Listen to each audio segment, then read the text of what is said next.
अब देखिए soldering and bridging की बात आती है तो सबसे पहले बेस ये होता है कि क्यों, सबसे आपके मन में सवाल आना चाहिए कि क्यों भैया जो सोल्डरिंग एंड ब्रिजिंग है वो हम लोग करते क्यों हैं। ठीक है, सोल्डरिंग एंड ब्रिजिंग भैया हम लोग वेल्डिंग क्यों नहीं कर लेते हैं, क्यों हम लोग सोल्डरिंग ब्रिजिंग करते हैं। सोल्डरिंग एंड ब्रिजिंग क्यों करते हैं, इसके पहले जो पहला पॉइंट, और यही पहला पॉइंट क्या है हमारा प्रश्न है कि सोल्डरिंग एंड ब्रिजिंग हमारा कैसा ज्वाइंट है। तो सोल्डरिंग एंड ब्रिजिंग हमारा परमानेंट ज्वाइंट है, अस्थाई जोड़ है। बिल्कुल भी आप कंफ्यूज मत होइएगा कि आपके मन में एक डाउट रहता है कि नहीं टेम्परेरी ज्वाइंट है। तो मैं आपको बताता हूँ कि सोल्डरिंग एंड ब्रिजिंग कैसा ज्वाइंट है। सोल्डरिंग एंड ब्रिजिंग एक परमानेंट अस्थाई जोड़ है। किसकी तरह, वेल्डिंग की तरह। बात करें रिवेटेड ज्वाइंट की, तो रिवेटेड ज्वाइंट कैसा है, अर्ध अस्थाई यानी कि सेमी परमानेंट ज्वाइंट है। जबकि जो हमारे फास्टनर होते हैं, नकल ज्वाइंट हो गया, काउटर ज्वाइंट हो गया, ये सब क्या होते हैं, ये सभी टेम्परेरी ज्वाइंट, अस्थाई ज्वाइंट होते हैं। तो ये सब चीज़ें आप अपने नोट्स में लिख सकते हैं। अब बात आती है क्यों करते हैं। ठीक है, तो वेल्डिंग क्यों नहीं कर लेते हैं भैया, अस्थाई जोड़ ये भी है, वेल्डिंग भी है।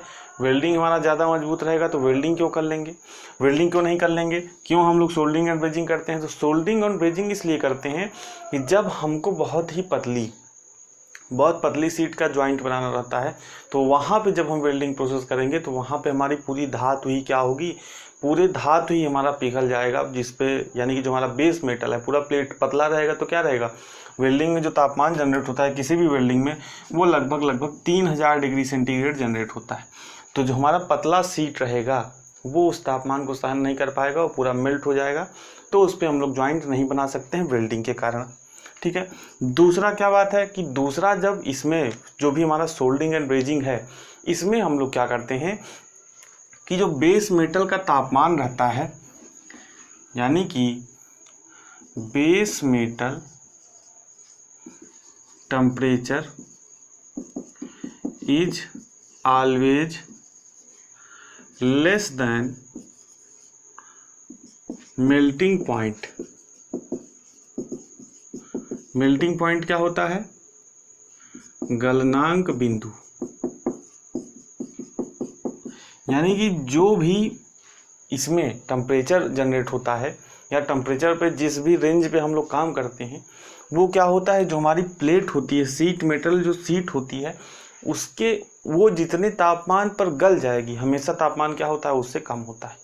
तो इसलिए क्या करते हैं हम लोग इसका उपयोग करते हैं, हमारी प्लेट गलती नहीं है या बहुत ज़्यादा गर्म नहीं होती है। अब बहुत ज़्यादा जब गर्म नहीं होती है तो उसके कारण उसकी जो गुणों में यानी कि जो उसकी इंटरनल प्रॉपर्टी है उसमें कोई चेंज नहीं होता है, जिसके कारण क्या होता है इंटर मेटालिक कंपाउंड नहीं बनते हैं और जो हमारा उस धातु का गुण है वो पूरा गुण उस धातु में रहता है लास्ट तक, जिसके लिए हमने उस धातु को बनाया है। ठीक है, तो दूसरा जो रीजन है सोल्डरिंग एंड ब्रिजिंग करने का, दूसरा रीजन यही है। तीसरा क्या है, तीसरा आप लिख सकते हैं लो एनर्जी रिक्वायर्ड।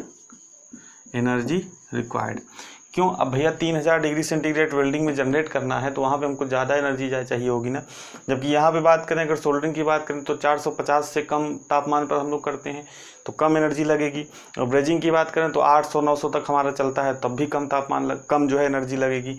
तो इसलिए हम लोग सोल्डरिंग एंड ब्रिजिंग का उपयोग करते हैं। अब आइए हम लोग देखते हैं सोल्डरिंग क्या है और ब्रिजिंग क्या है।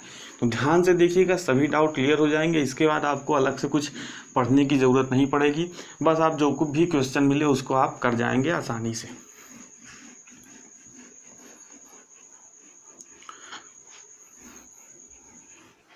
ठीक है, अब देखिए सोल्डरिंग समझने से पहले आपको एक चीज़ समझना है, वो क्या है, सोल्डर।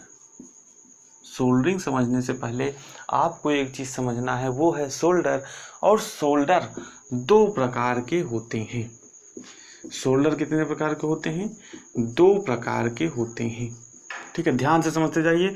पहला होता है सॉफ्ट सोल्डर और दूसरा होता है हार्ड सोल्डर। ठीक है, पहला होता है सॉफ्ट सोल्डर और दूसरा क्या होता है, दूसरा होता है हार्ड सोल्डर। अब देखिए सॉफ्ट सोल्डर क्या है, हार्ड सोल्डर क्या है। सॉफ्ट सोल्डर का प्रयोग हम लोग किस में करते हैं, सोल्डरिंग में। ठीक है, यहाँ पे जैसे मैं बना रहा हूँ ऐसे बस अपने नोट्स में बनाते जाइए। सॉफ्ट सोल्डर का उपयोग सोल्डरिंग में, और हार्ड सोल्डर का उपयोग किस में करते हैं, ब्रेजिंग में।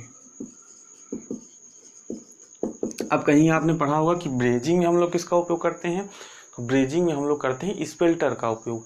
तो अभी मैं आपको बताऊंगा कि स्पेल्टर क्या होता है और हार्ड सोल्डर में अंतर क्या होता है। ठीक है, स्पेल्टर का उपयोग भी होता है ब्रेजिंग में, लेकिन वहाँ पे उसका कंपोजिशन है, यानी कि जो उसका संगठन है वो अलग हो जाता है।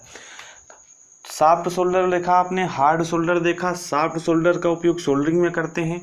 अब पूछता है कि सॉफ्ट सोल्डर किसका मिश्र धातु होता है, तो लेड एंड टिन। ठीक है, सॉफ्ट सोल्डर आपको पता है किसका मिश्र धातु होता है, लेड और टिन का मिश्र धातु होता है। दूसरी बात करें कि हार्ड सोल्डर का उपयोग ब्रेजिंग में करते हैं, और हार्ड सोल्डर किसका मिश्र धातु होता है, तो ये कॉपर और जिंक का मिश्र धातु होता है। ठीक है, यानी कि पीतल भी हमारा किससे बनता है, कॉपर और जिंक से बनता है, लेकिन उसमें कोई स्पेसिफाइड परसेंटेज होता है कॉपर और जिंक का, जो सभी चीज़ें मैंने पढ़ाई हुई हैं। और ब्रेजिंग में भी क्या होता है, ब्रेजिंग में हार्ड सोल्डर का उपयोग होता है, और हार्ड सोल्डर किससे मिलकर बना होता है, कॉपर और जिंक से मिलकर बना होता है। तो ये बात आपको समझ में आ गई। अब आइए हम लोग देखते हैं सोल्डरिंग की प्रक्रिया। ठीक है, अब आइए अब आप लोग हेडिंग डाल लीजिए, हेडिंग में डाल लीजिए सोल्डरिंग। लेकिन सोल्डरिंग पढ़ने से पहले एक चीज़ और पढ़ लीजिए, उस फ्लक्स के बारे में पढ़ लीजिए। ठीक है, फ्लक्स, तभी आपको सोल्डरिंग और ब्रेजिंग पढ़ने में एकदम मज़ा आ जाएगा। तो आप हेडिंग डालिए फ्लक्स, हेडिंग डालिए फ्लक्स। फ्लक्स का उपयोग हम लोगों ने जिसमें वेल्डिंग में भी देखा था। आप लोगों ने जो लोगों ने लेक्चर अटेंड किया होगा उन्होंने देखा होगा। तो यहाँ पे हेडिंग डाल लीजिए फ्लक्स। ठीक है, अब देखिए हम लोगों ने सीक्वेंस वाइज देखते जाइए। हम लोगों ने सबसे पहले क्या किया, सोल्डरिंग क्यों करते हैं ये देखा, सोल्डरिंग और ब्रेजिंग कैसा जॉइंट है ये देखा। उसके बाद हम लोगों ने देखा सोल्डर के बारे में, सोल्डर के में देखा सॉफ्ट सोल्डर, हार्ड सोल्डर के बारे में। सॉफ्ट सोल्डर का उपयोग सोल्डरिंग में, हार्ड सोल्डर का उपयोग ब्रेजिंग में। सॉफ्ट सोल्डर में क्या होता है, टिन और लेड। हार्ड सोल्डर में क्या होता है, कॉपर और जिंक। अब आइए देखते हैं फ्लक्स। इसके बाद हम लोग शुरू करेंगे अपनी सोल्डरिंग एंड ब्रेजिंग की प्रक्रिया। तो देखिए फ्लक्स क्या होता है कि जब भी हम लोग क्या करते हैं, सोल्डरिंग और ब्रेजिंग करने के लिए धातु को गर्म करना पड़ता है। टेम्परेचर क्या होता है अभी आगे मैं बताऊंगा। तो वहाँ पे क्या होता है कि जब हम लोग धातु को गर्म करते हैं तो धातु के ऑक्साइड बनते हैं। ठीक है, तो यहाँ पे आप लिखिए धातु ऑक्साइड। ऑक्साइड को हटाने के लिए हम लोग किसका उपयोग करते हैं, फ्लक्स का उपयोग करते हैं। क्योंकि किसी भी धातु को गर्म करेंगे और वायुमंडल के संपर्क में आएगी तो क्या करेंगे, उसके ऑक्साइड बनेंगे। जैसा कि जब हम लोगों ने केमिकल प्रॉपर्टी पढ़ा था धातु की, तो वहाँ पे मैंने आपको एक फार्मूला लिखाया था फेरिक ऑक्साइड। ठीक है, ऐसा कुछ था, फेरिक ऑक्साइड डॉट 10H2O। तो ऑक्साइड जब बन जाता है किसी धातु का तो वो क्या करता है, जंग का निर्माण कर लेता है, कोरोजन का निर्माण कर लेता है, जिसके कारण हमारी धातु में क्षरण शुरू हो जाता है और हमारी धातु क्या हो जाती है, खराब हो जाती है। तो ऑक्साइड अगर नहीं बनेगा तो जंग नहीं लगेगा धातु में, और हमारी धातु क्या करेगी, जो भी हमारा वर्क पीस है वो ज़्यादा दिनों तक क्या करेगा, ज़्यादा दिनों तक चलेगा। तो मेन रीज़न ये होता है कि धातु की जो ऑक्साइड की परत है, धातु पर जो ऑक्साइड की परत है, सोल्डरिंग या ब्रेजिंग करते समय उसको रोकना, उसके लिए हम लोग फ्लक्स का उपयोग करते हैं। तो ये आपसे प्रश्न पूछा भी जाता है कि सोल्डरिंग या ब्रेजिंग में फ्लक्स का उपयोग क्यों किया जाता है। तो धातु की जो ऑक्साइड की परत है उसको हटाने के लिए किसका उपयोग किया जाता है, फ्लक्स का उपयोग किया जाता है। दूसरा इसका उपयोग क्या होता है, ध्यान से देखिए। जैसे अगर हम सोल्डरिंग एंड ब्रेजिंग की क्रिया कर रहे हैं तो हम क्या करेंगे, कोई एक जॉइंट बनाएंगे इस तरीके से। ठीक है, मान लीजिए ये दो सीट हैं, इसको जोड़ना है। ठीक है, यानी कि मान लीजिए जैसे हमने कोई भी जॉइंट बनाया तो हमको सीट को जोड़ना रहेगा ना आपस में। तो सीट को जोड़ने के लिए हम लोग क्या करेंगे, फिलर मेटल। ये फिलर मेटल क्या है, फिलर मेटल हमारा या तो सोल्डर है, या तो सॉफ्ट सोल्डर है, या तो हार्ड सोल्डर है। उसको पिघलाते हैं और जो हमने जोड़ जहाँ पे बनाया है वहाँ पे क्या रहती है, एक कैविटी रहती है, यानी कि ये गुहा रहती है। ठीक है, कैविटी। तो जब पिघला हुआ सोल्डर या जो हार्ड सोल्डर रहता है वो जब इस कैविटी के अंदर जाता है तभी हमारा जॉइंट बनता है। तो अगर ध्यान से समझिएगा, अगर हम लोगों ने फ्लक्स, तो हम लोग क्या करते हैं, जहाँ पे जॉइंट बनाना होता है यहाँ पे क्या करते हैं, फ्लक्स का लेप करते हैं। ठीक है, यहाँ पे क्या करते हैं, फ्लक्स की पहले एक लेप लगा देते हैं, एक परत चढ़ा देते हैं। अब पहली बात तो उससे पहला क्या होगा कि मैंने बताया कि धातु के ऑक्साइड नहीं बनेंगे, जिससे इस जॉइंट में कोरोजन नहीं होगा, यानी कि रस्टिंग नहीं होगी या जंग नहीं लगेगा। लेकिन अगर फ्लक्स हमने नहीं लगाया है तो जो हम लोग यहाँ से पिघला हुआ ये फिलर मेटल डालेंगे, यानी कि या तो सॉफ्ट सोल्डर डालेंगे, ठीक है, अगर हम लोग सोल्डरिंग कर रहे हैं, या तो हार्ड सोल्डर डालेंगे अगर ब्रेजिंग कर रहे हैं, तो क्या होगा इसमें, यानी कि इस गुहा में, यानी कि इस कैविटी में जो इस पिघले हुए सोल्डर का प्रवाह होता है वो किसके कारण होता है, केशिकात्व के गुण के कारण होता है। केशिकात्व के गुण यानी कि कैपिलरी एक्शन, कैपिलरी एक्शन के कारण होता है। कैपिलरी एक्शन आपको पता होगा कि ये हमारा कोई वाटर अगर हमने इसमें रखा, फिर हमने इसमें पतली ट्यूब डाली, तो जहाँ पे इस लेवल का वाटर है इसके ऊपर तक जल ऊपर तक चढ़ जाता है, तो इसी को हम लोग बोलते हैं कैपिलरी एक्शन। तो कैपिलरी एक्शन के कारण, क्योंकि जगह बहुत कम होती है जॉइंट में, जो भी हम लोग जॉइंट बनाते हैं जहाँ पे फिलर मेटल डाल रहे हैं, ध्यान से समझ लीजिएगा, कभी भूलेंगे नहीं, तो वहाँ पे क्या होती है, जगह बहुत कम होती है। तो कैपिलरी एक्शन के कारण जो फिलर मेटल है वो हमारा धीरे धीरे धीरे धीरे पूरी कैविटी में फैल जाता है और हमको एक मजबूत अस्थायी जोड़ प्राप्त होता है। अगर हमने ऑक्साइड नहीं लगाया तो यहाँ पे जो इस फिलर मेटल का फ्लो है वो रुक जाएगा।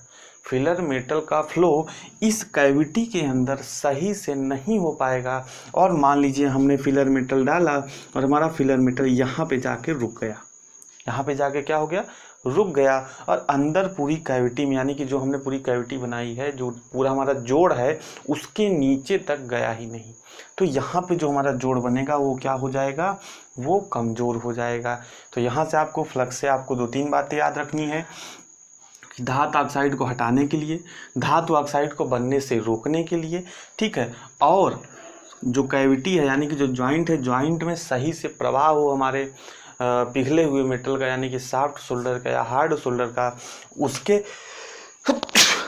उसके लिए हम लोग किसका उपयोग करते हैं, उसके लिए हम लोग फ्लक्स का उपयोग करते हैं। एक प्रश्न ये भी पूछता है कि सोल्डरिंग एंड ब्रेजिंग में जो किसके कारण किस प्रभाव का उपयोग होता है, तो केशिकात्व के गुण या केशिकात्व के प्रभाव का उपयोग होता है। ये सभी प्रश्न हैं। अब आइए हम लोग आगे बढ़ते हैं, थोड़ा सा देख लेते हैं फ्लक्स के प्रकार। ठीक है, आप लोग हेडिंग डालिए फ्लक्स के प्रकार।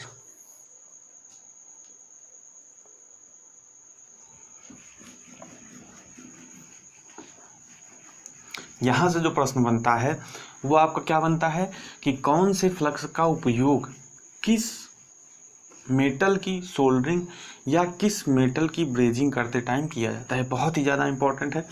अभी मैं आपको एक टेबल के माध्यम से भी सभी चीज़ें लिखाऊंगा, लेकिन आप फ्लक्स के प्रकार हेडिंग डालिए और लिख लीजिए सभी चीज़ें।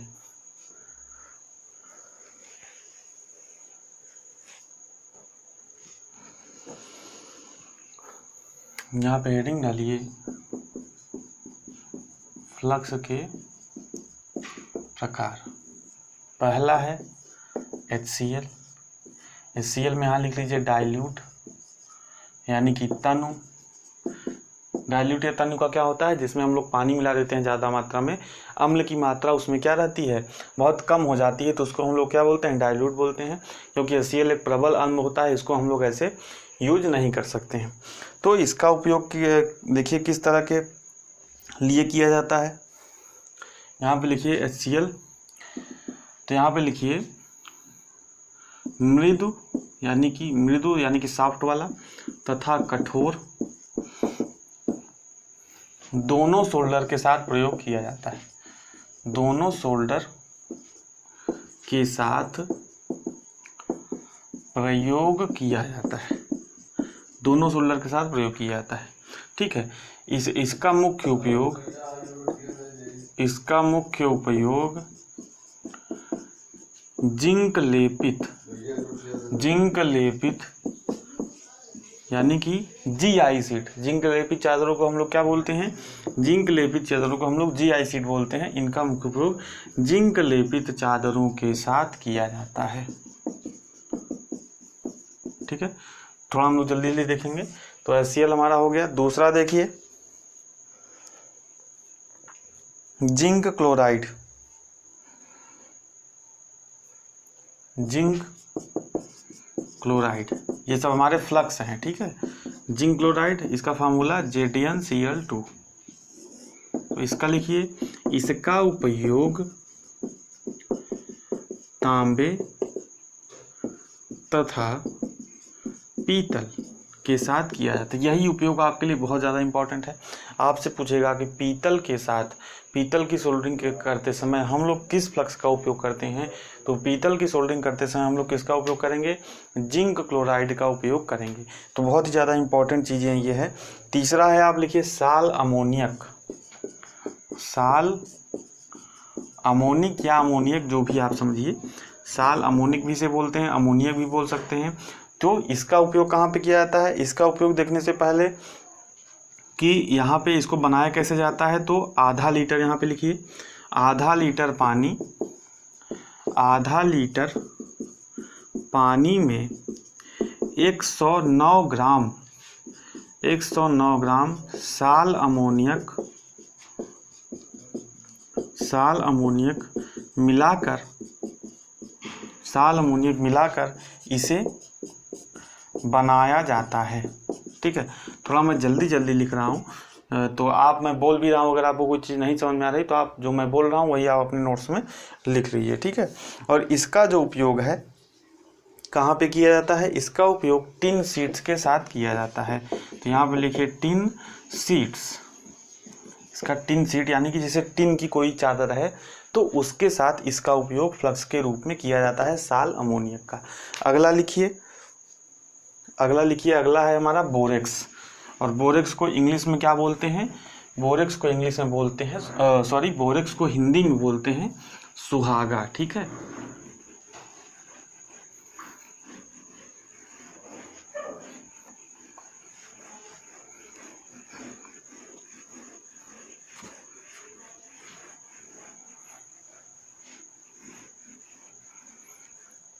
तो अगला हेडिंग डालिए, चौथा फ्लक्स जो है हमारा वो है सुहागा। तो ये इसे इंग्लिश में क्या बोलते हैं, बोरेक्स। ठीक है, ये हमारा बहुत ज़्यादा इंपॉर्टेंट है, कई बार एग्जाम में ये पूछा जाता है। लिखिए, इसमें लिखिए, यह तांबा, पीतल तथा चांदी की ब्रेजिंग में, ये बात आप ध्यान रखिएगा, इसका उपयोग अगर आपसे पूछे बोरेक्स का उपयोग मुख्यतः कहाँ पे किया जाता है, सामान्यतः कहाँ पे किया जाता है, तो बोरेक्स का जो उपयोग है यानी कि सुहागा का उपयोग है ये ब्रेजिंग में, एज ए फ्लक्स किस में यूज किया जाता है, ब्रेजिंग में इसका उपयोग किया जाता है। यहाँ यह जो है क्या होता है, तांबा, पीतल तथा चांदी की ब्रेजिंग में प्रयोग किया जाता है।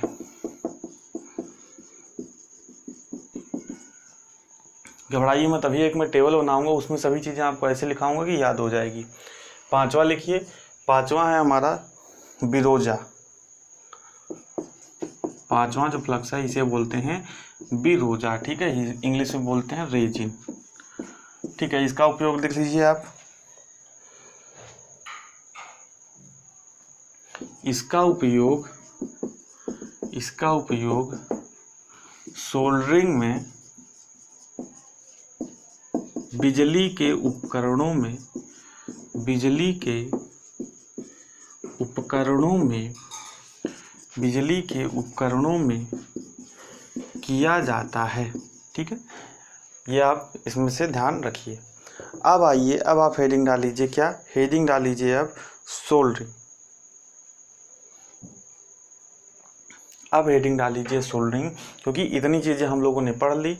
अब आप हेडिंग डाल लीजिए सोल्डरिंग। अब हम लोग पढ़ेंगे सोल्डरिंग के बारे में, और कुछ खास पढ़ना भी नहीं है, जो प्रश्न है वही हम लोग देखेंगे।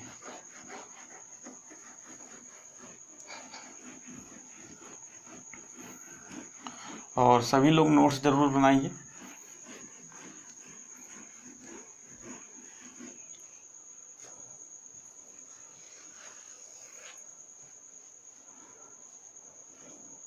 हेडिंग डाल लीजिए सोल्डरिंग।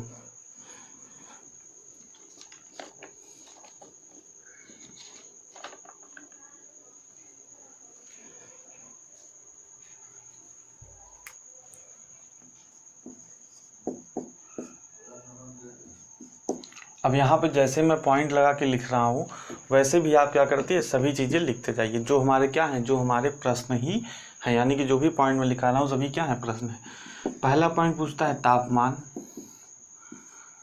तापमान में आप लिखिए 450 डिग्री सेंटीग्रेड से नीचे। तापमान में आप क्या लिखेंगे, तापमान में आप लिखेंगे कि जो सोल्डरिंग की प्रक्रिया है वो कितने तापमान पर की जाती है, आपसे प्रश्न पूछेगा। तो 450 डिग्री सेंटीग्रेड से नीचे हमेशा ये प्रक्रिया की जाती है। दूसरा क्या है, सोल्डर। किस सोल्डर का उपयोग किया जाता है, तो सॉफ्ट सोल्डर। अब आपसे पूछेगा कि जो सोल्डरिंग में सोल्डर प्रयोग किया जाता है वह प्रधानतः किसकी मिश्र धातु होती है, तो आप यहाँ पे लिखिए मिश्र धातु किसकी होती है। सोल्डरिंग में जो सोल्डर प्रयोग किया जाता है वो किसकी मिश्र धातु होती है, टिन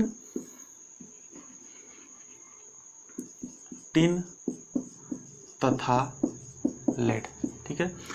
अब देखिए यहाँ पे एक प्रश्न पूछा गया था कि सॉफ्ट सोल्डर, ठीक है, सॉफ्ट सोल्डर में कितने प्रतिशत टिन और कितने प्रतिशत लेड होता है। तो यहाँ पे आप लिखिए टिन लिखिए 50% और लेड लिखिए 50%। ये प्रश्न है, बहुत ज़्यादा इंपॉर्टेंट है। तो यहाँ पे आप इसको पॉइंट लगा के, स्टार लगा के, इम्पॉर्टेंट लगा के कुछ भी लिख सकते हैं कि सॉफ्ट सोल्डर में टिन तथा लेड का जो परसेंटेज होता है वो कितना होता है, वो होता है 50%। सोल्डरिंग से अगला चीज़ देखिए, नोट लगा के यहाँ पे लिखिए, नोट लगा के लिखिए यहाँ पे कि निकिल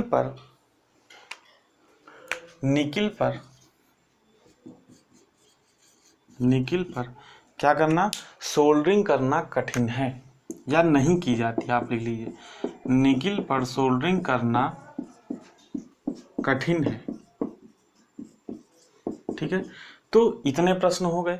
अब जो अगला प्रश्न सबसे महत्वपूर्ण बनता है वो उसमें ये बनता है कि किसी धातु के लिए, अब देखिए मैं आपको बता रहा हूँ कि सॉफ्ट सोल्डर अगर आपसे पूछे कि सॉफ्ट सोल्डर में टिन का परसेंटेज कितना होता है, लेड का परसेंटेज कितना होता है, तो आप क्या बताएंगे, 50-50 होता है।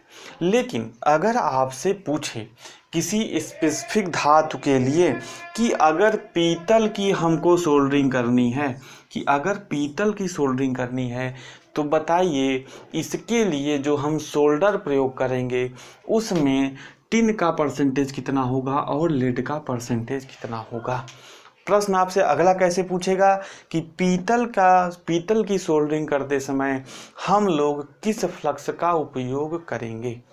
तो यहाँ से मैं आपको एक टेबल बनाने जा रहा हूँ जो कि टेबल हमारा बहुत ही ज़्यादा इम्पॉर्टेंट है। तो उस टेबल में धातुएं, उसमें जो टिन का परसेंटेज कितना है, लेड का परसेंटेज कितना है, और उस धातु के साथ हम लोग किस फ्लक्स का उपयोग करेंगे, किस गालक का उपयोग करेंगे, वो मैं आपको लिखाने जा रहा हूँ। तो इतनी चीज़ें आप सोल्डरिंग से आपको समझ में आ गई। अब अगला वही जो है टेबल आपको बनाना है। ठीक है, और जो कि हमारा क्या है, बहुत ही ज़्यादा इम्पॉर्टेंट है। ठीक है, तो टेबल ज़रूर बना लीजिएगा। आपने किसी भी कॉपी में नोट्स नहीं बना रहे हैं तो कॉपी में ही टेबल ज़रूर बना लीजिएगा, क्योंकि यहाँ से क्या होता है, जब एकाग कठिन प्रश्न पूछ लेता है तो आप नहीं कर पाते हैं। और मैं आपको बता दूं, सिलेक्शन उसी का होता है जो सरल प्रश्नों के साथ साथ कठिन प्रश्नों को भी कर पाता है। क्योंकि 100 में से क्या पूछेगा, 60 प्रश्न आपके सिंपल पूछेगा। मैं एक एग्जाम की बात नहीं कर रहा हूँ, किसी भी एग्जाम के 100 में से क्या करता है, 60 प्रश्न सिंपल पूछता है और 60 प्रश्न हर बच्चा कर लेता है।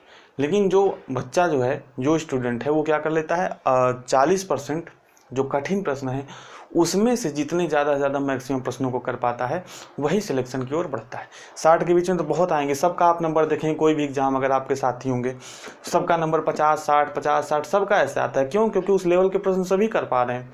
सिलेक्शन उसी का होता है जो क्या करता है, कठिन प्रश्नों को भी कर पाता है। तो टेबल बनाइए।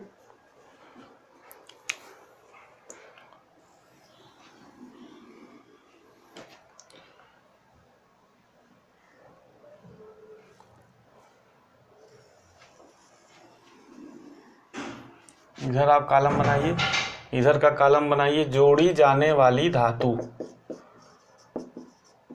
जोड़ी जाने वाली धातु, यानी कि जिस धातु पर हम लोग क्या कर रहे हैं, जिस धातु पर हम लोग सोल्डरिंग का ऑपरेशन कर रहे हैं। अगला जो है टेबल बनाइए, यहाँ पे लिखिए मृदु सोल्डर, यानी कि यहाँ पे लिख लीजिए सॉफ्ट सोल्डर, ठीक है। और उसके बाद आप सभी धातुओं का परसेंटेज बना लीजिए, ठीक है। इस तरह से कॉलम बना लीजिए, 2 3 4 5, ठीक है। और लास्ट वाले कॉलम में लिखिए गालक, यानी कि फ्लक्स। लास्ट वाले कॉलम में आप क्या लिखेंगे, लास्ट वाले कॉलम में आप गालक और फ्लक्स लिखेंगे। तो यहाँ पे लिखिए टिन हो गया, सीसा हो गया, यानी कि लेड, ठीक है। यहाँ पे लेड भी लिख लीजिए, टिन, सीसा, जिंक, एल्यूमिनियम, फास्फोरस। क्योंकि जो हमारा सॉफ्ट सोल्डर होता है उसमें हम लोग क्या करते हैं, टिन और सीसा होता है, लेकिन कभी कभी हम लोग उसमें कोई अच्छी प्रॉपर्टी लाने के लिए कोई और तत्व इंक्लूड कर देते हैं, जैसे हमारा जिंक हो गया, एल्यूमिनियम हो गया, फास्फोरस हो गया, जिससे हमारा जो सोल्डर है और मजबूत हो जाए और उसमें डक्टिलिटी आ जाए, मेलेबिलिटी आ जाए, यानी कि उसको और परफेक्ट बनाने के लिए हम लोग क्या करते हैं, बहुत ही कम मात्रा में क्या करते हैं, कभी कभी जिंक, एल्यूमिनियम और फास्फोरस भी मिला देते हैं कुछ कुछ धातुओं की सोल्डरिंग करते समय। तो कितना जिंक होता है ये सभी चीज़ हम लोग देखेंगे। तो पहला धातु आप लिखिए, पहला धातु है हमारा एल्यूमिनियम। अब परसेंटेज बहुत इंपॉर्टेंट है, परसेंटेज आपके लिए बहुत इंपॉर्टेंट है, और जो इसके साथ किसी धातु के साथ फ्लक्स उपयोग हो रहा है वो आपके लिए बहुत ज़्यादा इंपॉर्टेंट है। तो यहाँ पे परसेंटेज लिखिए 70, 25, 3, 2। Tin 70%, zinc 25%, aluminium 3%, phosphorus 2%। दूसरा लिखिए तांबा, यानी कि कापर। कापर में क्या होता है, 66 और 34 का परसेंटेज होता है। फ्लक्स भी हम लोग देख लेते हैं, इसमें एक फ्लक्स होता है स्टीरीन, ठीक है। एल्यूमिनियम के साथ एक फ्लक्स होता है, उसका नाम क्या होता है, स्टीरीन, उसका उपयोग हम लोग करते हैं। जबकि तांबे के साथ हम लोग क्या कर सकते हैं, जिंक क्लोराइड या बिरोजा, ठीक है। अभी मैंने आपको बताया था ना, अभी मैंने सभी आपको इन फ्लक्सों के बारे में बताया था। तो तांबे के साथ क्या करते हैं, जिंक क्लोराइड या बिरोजा, दोनों में से किसी एक का उपयोग कर सकते हैं, और यह प्रश्न एग्जाम में पूछा गया है। तीसरा क्या होता है, पीतल। पीतल में जो टिन और लेड की मात्रा कितनी होती है, 60 और 40।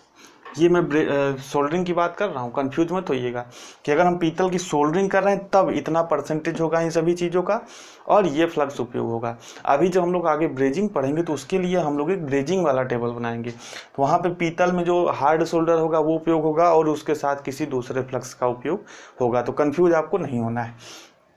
पीतल के साथ क्या हो गया, 60-40 हो गया, और जो फ्लक्स हो गया वो क्या हो गया, यही हो गया। यानी कि इस पीतल के साथ भी हम लोग जिंक क्लोराइड या बिरोजा का उपयोग कर सकते हैं।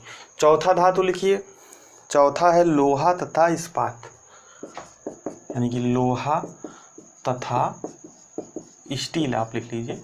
यहाँ पे जो परसेंटेज हो जाएगा टिन तथा लेड का वो क्या हो जाएगा, वो हो जाएगा 50-50, और जो हम लोग यूज करेंगे इसके साथ फ्लक्स वो क्या हो जाएगा, अमोनियम क्लोराइड, ठीक है। अगला लिखिए, पांचवा लिखिए टिन लेपित लोहा, यानी कि ऐसा लोहा जिस पर क्या चढ़ी है, जिस पर टिन की परत चढ़ी हुई है। तो उसके साथ हम लोग क्या करेंगे, 64 हो जाएगा और ये 36 हो जाएगा।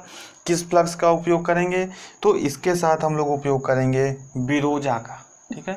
यानी कि बिरोजा यानी कि रेजिन, सभी चीज़ें मैंने आपको बताई हुई हैं। अगला लिखिए, जो छठवां धातु है वो क्या है, जिंक लेपित लोहा,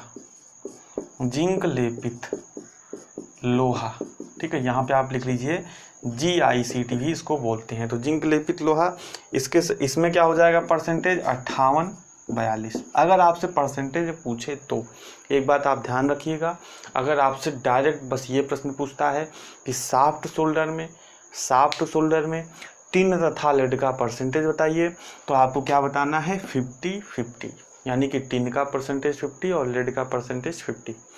लेकिन अगर आपसे पूछे कि पीतल की सोल्डरिंग में प्रयुक्त होने वाले सोल्डर में टिन तथा लेड का परसेंटेज कितना होगा, तो आपको बताना है कि टिन का परसेंटेज 60 होगा और लेड का क्या होगा, लेड का 40 होगा। तो आप ये बात ध्यान जरूर रखिएगा। जिंक लेपित लोहा में कौन सा उपयोग होता है, HCl का। अभी मैंने जब HCl आपको पढ़ाया था तो वहाँ पे मैंने आपको बताया भी था। लास्ट लिखिए, लास्ट है हमारा सीसा, ठीक है। यानी कि लेड पर अगर हमको कोई करनी है सोल्डरिंग ऑपरेशन तो वहाँ पे क्या हो जाएगा, 33 और 67। 33 और 67 का आपको दिख रहा है, हाँ दिख रहा है। 33 और 67 का रेशियो हो जाएगा और इसके साथ जो हम लोग फ्लक्स उपयोग करेंगे वो क्या होगा, वो होगा बिरोजा यानी कि रेजिन। तो ये जो टेबल है ये आपके लिए बहुत ही ज़्यादा इम्पोर्टेंट है और जो सबसे ज़्यादा इम्पोर्टेंट है ये है फ्लक्स। आपसे बहुत ज़्यादा बार प्रश्न पूछा गया है कि एल्यूमिनियम, तांबा, पीतल, बेसिकली तो देखिए 3-4 ही पूछा गया है, ठीक है। बेसिकली जो पूछा गया है वो आपसे पीतल पूछा गया है, GI शीट पूछा गया है, टिन लेपित लोहा, कभी कभी लोहा तथा स्टील पूछा गया है। लेकिन जो भी मुझे मिला यानी कि 6-7 जो महत्वपूर्ण इम्पॉर्टेंट है ये सभी टेबल के माध्यम से मैंने आपको लिखा दिया। तो ये था हमारा सोल्डरिंग का पूरा प्रोसेस, जो भी इम्पोर्टेंट चीज़ें थी सोल्डरिंग में सभी चीज़ें हम लोगों ने देख ली। अब आगे हम लोग बढ़ते हैं ब्रेजिंग की तरफ और ब्रेजिंग पढ़ने के बाद हम लोग नोट के माध्यम से जो इस चैप्टर की महत्वपूर्ण चीज़ें हैं, जो प्रश्न पूछा गया है उसको लिखेंगे, ठीक है। तो आप लोग हेडिंग डाल लीजिए ब्रेजिंग।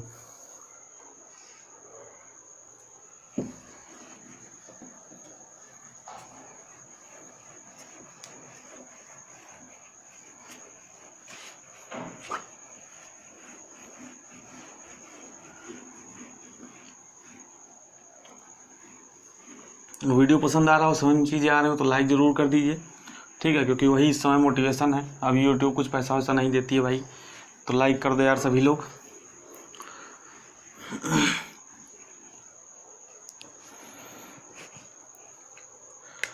तो आप हेडिंग डाल लीजिए ब्रेजिंग, ठीक है। अब देखिए ब्रेजिंग में जो सबसे पहला सवाल आता है वो आता है तापमान का, कि कितने तापमान पर ब्रेजिंग की जाती है, बेसिकली सभी को पता ही होता है।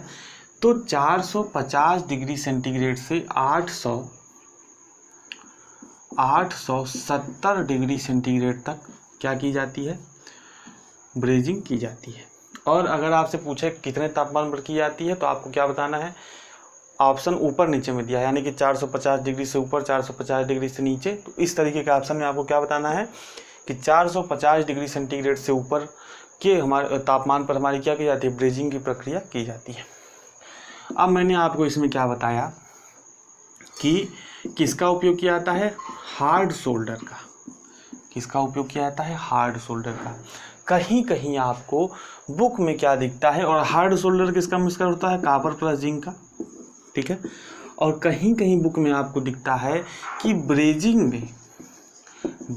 में स्पेल्टर का प्रयोग किया जाता है, ठीक है, स्पेल्टर, ठीक है। मैं इंग्लिश में लिख दे रहा हूँ, स्पेल्टर का भी प्रयोग किया जाता है। तो अब देखिए आपको थोड़ा सा अंतर समझ लेना है, अपने नॉलेज के लिए समझिए, क्योंकि अगर आप इंटरव्यू वगैरह किसी चीज़ में पूछा जाता है तो आप बताइएगा। हार्ड सोल्डर में क्या होता है, कॉपर प्लस जिंक होता है, लेकिन अगर कॉपर क्या हो जाए 50% और जिंक 50%, यानी कि जो दोनों की मात्रा है कॉपर और जिंक की क्या हो जाए, 50-50 हो जाए, तो उसको हम लोग बोलते हैं स्पेल्टर। लेकिन अगर हम लोग क्या कर दें, यहाँ पे परसेंटेज कम कर दें, 60-40 का कर दें, तब उसको स्पेल्टर नहीं बोला जाएगा। तब उसको क्या बोला जाएगा, तब उसको बोला जाएगा हार्ड सोल्डर ही बोला जाएगा। लेकिन बेसिकली आम बोलचाल की भाषा में हम लोग क्या करते हैं, किसी भी धातु की अगर हम लोग ब्रेजिंग कर रहे हैं तो वहाँ पे हम लोग उसको स्पेल्टर ही बोलते हैं, लेकिन ऐसा नहीं है। नॉलेज के लिए ध्यान रखिएगा कि हार्ड सोल्डर होता है कॉपर और जिंक का मिश्रण होता है, कॉपर और जिंक का मिश्र धातु होता है। और जब उसमें क्या हो जाता है, कॉपर और जिंक का जो परसेंटेज है वो 50-50% हो जाता है, तब उसको हम लोग क्या बोलते हैं, तब उसको हम लोग स्पेल्टर बोलते हैं। और अलग अलग धातुओं के लिए ये परसेंटेज क्या होता है, अलग अलग धातुओं की ब्रेजिंग के लिए ये जो परसेंटेज होता है, जो मात्रा होती है, वो भी अलग अलग होती है। तो आइए हम लोग, जैसे हम लोगों ने किस में टेबल, एक सोल्डरिंग में एक टेबल बनाया था, उसमें भी आप एक टेबल बना लीजिए।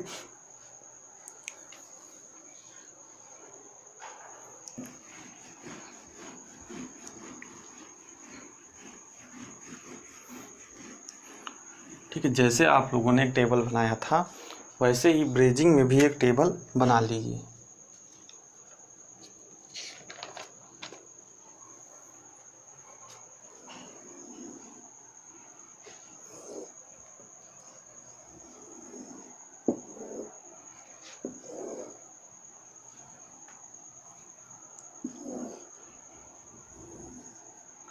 यहाँ पे आप लिखिए हार्ड सोल्डर,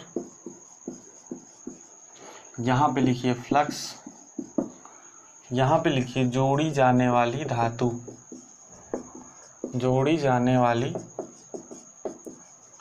धातु। ठीक है, यहाँ पे 3 कॉलम बनाइए। एक में क्या लिखिए, तांबा, जिंक, और एक में लिखिए चांदी। मैंने आपको पहले ही बताया कि कुछ एक्सटर्नल चीज़ें या किसी स्पेसिफिक धातु की वेल्डिंग करनी है तो हम लोग कॉपर और जिंक के साथ कोई एडिशनल मटेरियल भी मिला सकते हैं, तो वहाँ पे उसका परसेंटेज भी आप लोग को ध्यान रखना है। अब देखिए, पहला लिखिए तांबा। अगर हमको तांबा पर ब्रेजिंग करनी है, कॉपर पर ब्रेजिंग करनी है, तो तांबा कितना रहेगा 50%, जिंक कितना रहेगा 50%, चांदी इसमें रहेगा ही नहीं, और फ्लक्स हम लोग किसका उपयोग करेंगे, बोरेक्स। क्योंकि जब मैंने आपको बोरेक्स बताया था तो मैंने आपको क्या बताया था कि बोरेक्स का उपयोग, यानी कि जो बोरेक्स नाम का हमारा फ्लक्स है उसका हम लोग उपयोग किसमें करते हैं, उसका उपयोग हम लोग ब्रेजिंग में ही करते हैं। अगला लिखिए पीतल। पीतल की अगर हमको ब्रेजिंग करनी है तो यहाँ पे लिखिए तांबा कितना हो जाएगा, तांबा हो जाएगा हमारा 22 से 45%। ठीक है, जिंक कितना हो जाएगा, जिंक हो जाएगा 55 से 78%, यानी कि हमारे काम पे डिपेंड करेगा, इसके बीच रहेगा। ठीक है, फ्लक्स का उपयोग क्या करेंगे, फ्लक्स का उपयोग बोरेक्स ही रहेगा, चांदी इसमें रहेगा नहीं। तीसरा क्या है, तीसरा है हमारा लोहा, लोहा या स्टील। ठीक है, लोहा या स्टील की अगर हमको ब्रेजिंग करनी है तो हम क्या करेंगे, 64 और 36 का रेशियो रखेंगे। 64 और 36 का किसका रेशियो रखेंगे, कॉपर और जिंक का रेशियो रखेंगे, और इसके साथ जो फ्लक्स उपयोग करेंगे वो भी क्या रहेगा, बोरेक्स ही रहेगा। ठीक है, चौथा लिखिए चांदी। अगर हमको चांदी का जैसे आभूषण बनता है तो वहाँ पे भी हम लोग क्या करते हैं, कभी कभी ब्रेजिंग की प्रक्रिया करते हैं आभूषणों को बनाने के लिए। तो वहाँ पे आप लिखिए 20, 16, 70। ठीक है, 70, 20, 90, 10, 100, इस तरीके से आप थोड़ा सा परसेंटेज आप इसको 6 से 10 कर लीजिए, वैरी होता रहता है। तो इतना जो है आपको ध्यान रखना है, 20% तांबा, जिंक 6 से 10%, चांदी 70%। और इसके साथ फ्लक्स का जो उपयोग होगा वो फ्लक्स भी कौन सा रहेगा, वो भी रहेगा बोरेक्स। ठीक है, तो ये चीज़ें, जैसे तांबा के साथ आपसे पूछेगा किस फ्लक्स का उपयोग किया जाता है, तांबे की ब्रेजिंग में किस फ्लक्स का उपयोग किया जाता है, तो बोरेक्स। पीतल, लोहा, चांदी, बोरेक्स। अगर आपसे पूछे स्टील की ब्रेजिंग करते समय, आप स्टील की ब्रेजिंग करते समय तांबा और जिंक की मिश्र धातु का उपयोग करते हैं जिसे हम लोग हार्ड सोल्डर बोलते हैं, तो बताइए लोहे स्टील की ब्रेजिंग करते समय हार्ड सोल्डर में कॉपर की मात्रा कितनी होगी, तो आप क्या बताएंगे, 64। ठीक है, पूछ सकता है ऐसा प्रश्न। तो इसके लिए आपको क्या रहना है, इसके लिए आपको तैयार रहना है। नोट लगा के यहाँ पे एक पॉइंट लिखिए, नोट लगा के यहाँ पे एक पॉइंट लिखिए ब्रेजिंग में। बाकी और भी महत्वपूर्ण नोट हैं जो मैं आपको लिखाने वाला हूँ, तो ठीक है, तो नोट बहुत ज़्यादा इंपॉर्टेंट है तो उसको ज़रूर लिखिएगा। नोट में लिखिए मैग्नीशियम और मैग्नीशियम एलॉय पर ब्रेजिंग की क्रिया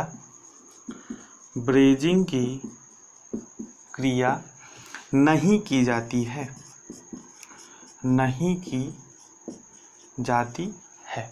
ठीक है, ब्रेजिंग एवं मैग्नीशियम एंड मैग्नीशियम एलॉय पर क्या की जाती है, ब्रेजिंग की क्रिया नहीं की जाती है।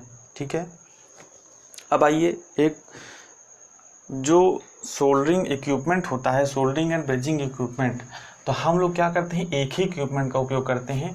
वो क्या होता है, जिसे हम लोग नॉर्मल बोलचाल की भाषा में क्या बोलते हैं, कहिया बोलते हैं। आप लोगों ने कोई भी इलेक्ट्रॉनिक मैकेनिक होगा, मैक्सिमम कोई भी काम करता होगा टीवी रेडियो बनाने का, तो उसके पास क्या होता है, कहिया होता है।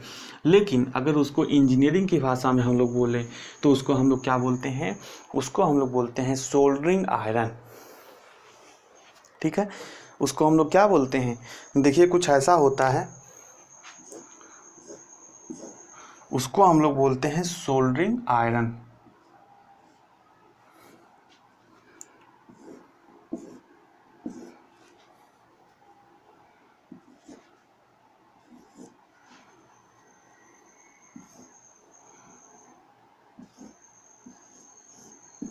ठीक है, कुछ इस तरह का होता है। ठीक है, यहाँ पे अगर वायर लगा होता है या कुछ भी लगा होता है, तो इसी की सहायता से हम लोग क्या करते हैं, हम इसको बोलते हैं बिट। इसको आप बस बिट लिखिए। और ये जो पूरा इक्विपमेंट है इसको हम लोग क्या बोलते हैं, सोल्डरिंग आयरन। अब ये सभी को पता है, सब चीज़ें पता है। यहाँ से जो प्रश्न पूछा गया है उसको बताने के लिए मैंने इसको बताया है। यहाँ से प्रश्न पूछा गया है कि सोल्डरिंग करते समय सोल्डरिंग आयरन का उपयोग किया जाता है, उसकी जो बिट बनी होती है वो किस मटेरियल की बनी होती है, तो वो बनी होती है कॉपर की। ठीक है, तो आपको यहाँ से एक बात याद रखनी है, इसको हिंदी में बोलते हैं बिट को आनी।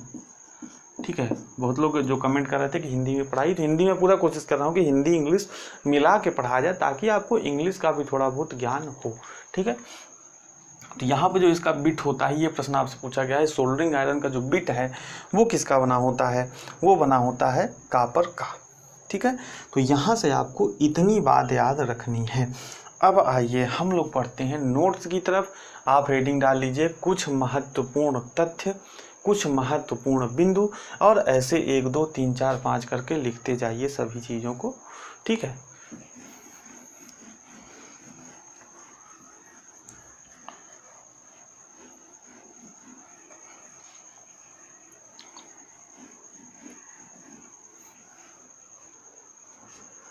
हेडिंग डालिए कुछ महत्वपूर्ण बिंदु। ये बिंदु आपके लिए बहुत ही ज़्यादा महत्वपूर्ण है।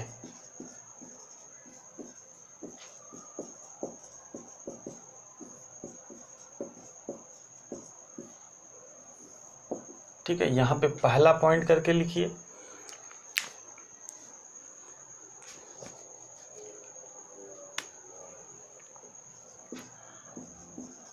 सोल्डरिंग या ब्रेजिंग में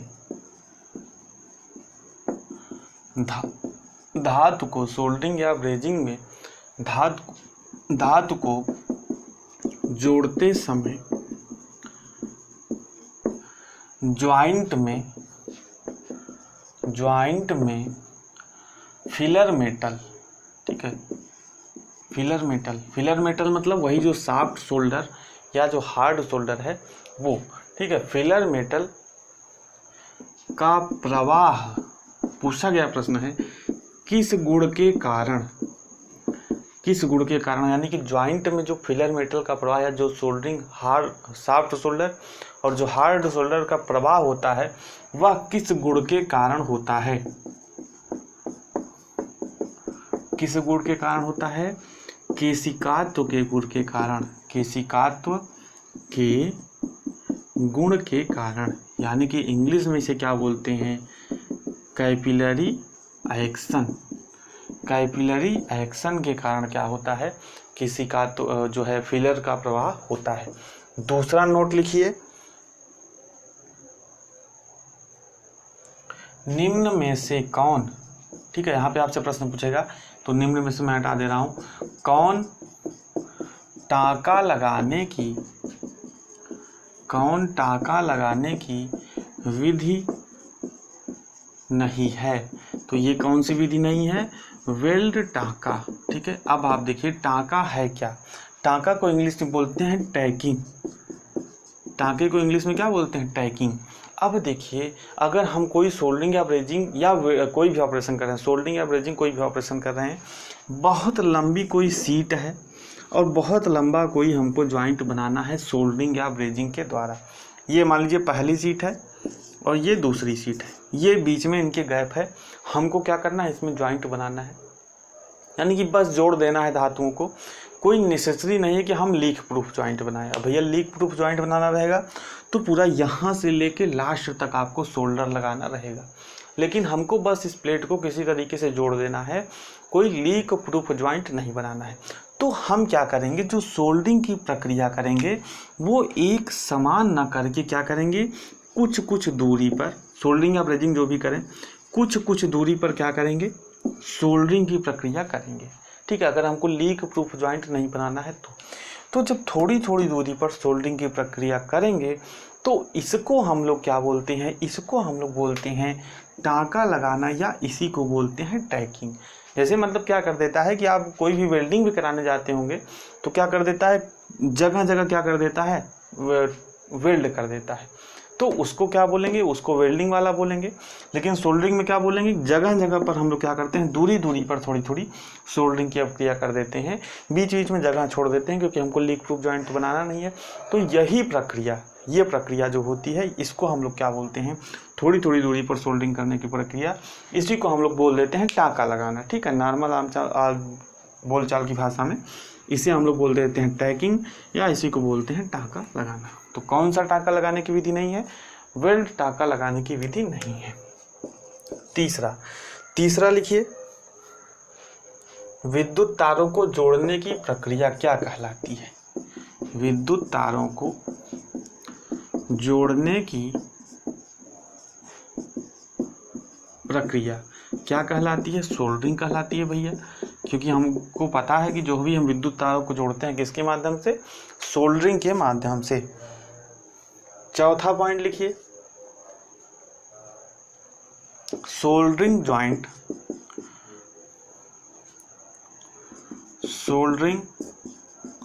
जॉइंट कितने डिग्री पर खुलता है, कितने डिग्री पर खुलता है, तो कितने डिग्री पर, 450 डिग्री सेंटीग्रेड पर। खोलने का मतलब क्या, कि अगर हमने जॉइंट बना दिया, हम फिर उस सीट को अलग करना चाहते हैं, यानी कि फिर उन सीट्स को क्या करना चाहते हैं, अलग करना चाहते हैं, तो कितने डिग्री तापमान तक हमको उस सीट को गर्म करना पड़ेगा, तब वो हमारा जो जोड़ है जो हमने बनाया है पहले वो खुल जाएगा 450 डिग्री सेंटीग्रेड तक। ये बहुत ही ज़्यादा प्रश्न इंपॉर्टेंट है, सभी प्रश्न इंपॉर्टेंट है, तो ध्यान से पढ़िएगा। अगला जो है ब्रेजिंग जॉइंट, अगला आपसे क्या पूछा, ब्रेजिंग जॉइंट कितने डिग्री पर खुलता है, तो ये क्या हो जाएगा, 950 डिग्री सेंटीग्रेड। दोनों प्रश्न जो हैं क्या है, बहुत ही ज़्यादा इंपॉर्टेंट है, तो आप इसको ध्यान रखिएगा कि ब्रेजिंग जॉइंट जो होता है वो कितने डिग्री सेंटीग्रेड पर खुलता है, तो ब्रेजिंग जॉइंट खुलता है 950 डिग्री सेंटीग्रेड पर। अगला नोट लिखिए,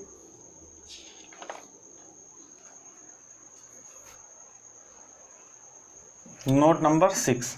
ठीक है, अगला नोट लिखिए। तो ये जो सभी चीज़ें मैं नोट के माध्यम से लिखा रहा हूँ, ये सभी पिछले परीक्षाओं में पूछे गए प्रश्न हैं। अब देखिए, नोट के माध्यम से मैं लिखा दूंगा तो आप इसको आसानी से पढ़ लेंगे और टाइम भी बचेगा, और प्रश्न आपके पास हैं ही। और अगर मैं इसको प्रश्न के माध्यम से लिखाने लगता हूँ कि एक प्रश्न लिखूंगा फिर 4 ऑप्शन लिखूंगा, तो सोचिए उसमें कितना टाइम लग जाएगा। और नोट के माध्यम से जब आप ये सभी चीज़ें आप लोगों ने लिखी रहेंगी अपनी नोट्स में, तो आपको पढ़ने में बहुत ज़्यादा आसानी होगी। वन लीनियर जो है आपको पढ़ने में बहुत ज़्यादा आसानी होगी, एग्जाम के समय में रिवीजन करने में बहुत ज़्यादा आसानी होगी। तो अगला लिखिए 6, अगला लिखिए नंबर 6। इसमें आपसे प्रश्न पूछा गया था, सोल्डर मिश्र धातु बनी होती है, तो सोल्डर मिश्र धातु किसकी बनी होती है, टिन तथा लेड। ठीक है, और परसेंटेज पूछे, मैंने आपको बताया सॉफ्ट सोल्डर में अगर परसेंटेज पूछे तो कितना बताना है, 50-50 बताना है। अगला पूछा है प्रश्न है, सर्वश्रेष्ठ जोड़ वह होते हैं जिसमें सोल्डर की मोटाई होती है। कितनी होती है, तो यहाँ पे लिखिए 0.0075 mm2 कितना 0.05 mm, यानी कि जो हमने ज्वाइंट बनाया है उसके बीच जो शोल्डर भरा हुआ है उसकी जो मोटाई है वो कितनी होनी चाहिए 0.00752 टू 0.05 mm। ठीक है, तो ये प्रश्न पूछा गया है, तो ये भी आपको याद रखना है। अगला लिखिए,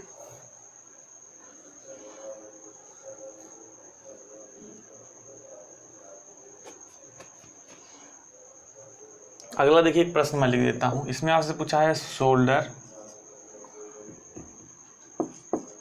का गलनांक, शोल्डर का गलनांक आपसे यहाँ पे पूछा है। देखिए 4 ऑप्शन आपको दिया है, 205 degree centigrade, 800 degree centigrade, 1200 degree centigrade, 900 degree centigrade. ठीक है, ये 1200 डिग्री सेंटीग्रेड है। तो अब देखिए मैंने आपको क्या बताया कि सोल्डरिंग की जो प्रक्रिया है वो कितने डिग्री सेंटीग्रेड पर की जाती है, 450 डिग्री सेंटीग्रेड से नीचे। ठीक है, तो यहाँ पे 450 डिग्री सेंटीग्रेड से नीचे का ऑप्शन कौन है, एक ही ऑप्शन है, कौन सा, 205 डिग्री सेंटीग्रेड। तो ये वाला ऑप्शन क्या हो जाएगा, ये वाला ऑप्शन हमारा सही हो जाएगा। अगला आप एक लिखिए, 9 लिखिए, किस धातु पर सोल्डरिंग, किस धातु पर सोल्डरिंग नहीं की जा सकती है, यह प्रश्न पूछा गया है। तो किस पर, एंटीमनी पर। एंटीमनी क्या है, एक हमारा जो है पीरियोडिक टेबल में एक एलिमेंट है, एक तत्व है। तो इस पर हम लोग क्या कर सकते हैं, इस पर हम लोग सोल्डरिंग की प्रक्रिया नहीं कर सकते हैं। अब अगला लिखिए, अगला पॉइंट लिखिए, ये हमारा 7, ये हमारा 8 हो गया, ये 9 हो गया। 10वां पॉइंट लिखिए, शोल्डर का गलनांक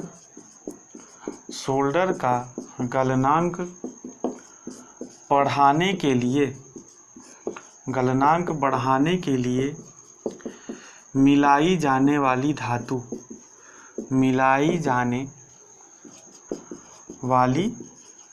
धातु, ये प्रश्न पूछा गया है। तो ये धातु कौन सी है, ये धातु है एंटीमनी। सभी प्रश्न पूछे गए हैं, तो ये सभी चीज़ें आप नोट करके लिखते जाइए कि शोल्डर का जो गलनांक है उसको बढ़ाने के लिए हम लोग क्या करते हैं, कौन सी धातु का उपयोग करते हैं, तो एंटीमनी का उपयोग करते हैं। अगला लिखिए 11, नोट नंबर 11।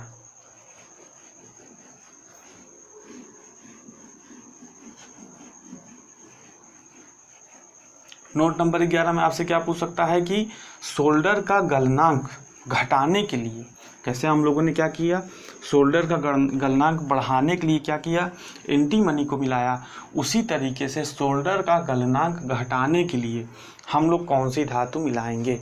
तो आप अगला नोट लिखिए, नोट नंबर 11, शोल्डर का गलनांक घटाने के लिए मिलाई जाने वाली